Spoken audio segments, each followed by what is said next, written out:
are sort of the main points to discuss, in terms of the public and neurologists should be aware of when we're talking about infantile spasms, just sort of just the outline in general? Infantile spasms is a very specific type of epilepsy, which is very serious and can have significant detriment to the child and their development.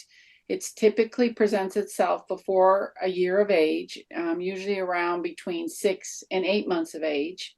And it's so critically important to recognize it when it begins and to seek access of medical care initially with your primary and then quickly be seen by a neurologist. How has our understanding of infantile spasms of the condition evolved / improved over time? Which areas do you feel as though that we've made the greatest strides in, the last couple of decades per se?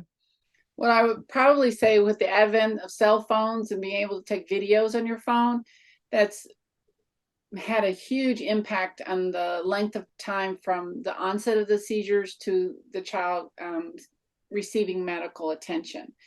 And I think with families' ability to go to the internet and research what an infantile spasm looks like has been very advantageous.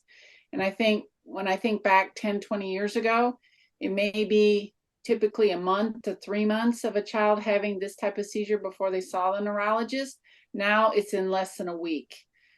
So that's been a huge advance. And then I think there is a great list of causes of infantile spasms, and one of them is genetics. Mm-hmm. And there's many genes in genetics that cause epilepsy.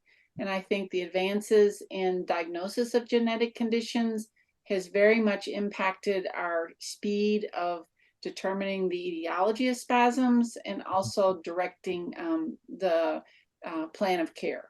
Mm-hmm. I'm also curious too, you talked about how sometimes these infantile spasms may take a little bit longer time to sort of either show than originally, in some cases are different. So are there complexities with sort of seeing initial symptoms of infantile spasms? Are there sometimes things that may look like something else that people may be confused about or anything of that sorts? The classic scenario is many families may think that the baby's having colic. So it can be confused for that. So that's why the video is so important. And not all spasms look the same.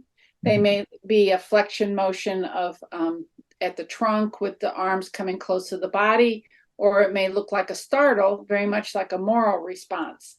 The other thing is sometimes spasms start very, very subtly with just a prolonged eye closure, and that comes in clusters. And usually they happen around falling off to sleep or awakening from sleep, and they evolve over days to weeks. So I think because there's been more interest in studying infantile spasms, we've expanded our awareness of how subtle they can be when they first begin.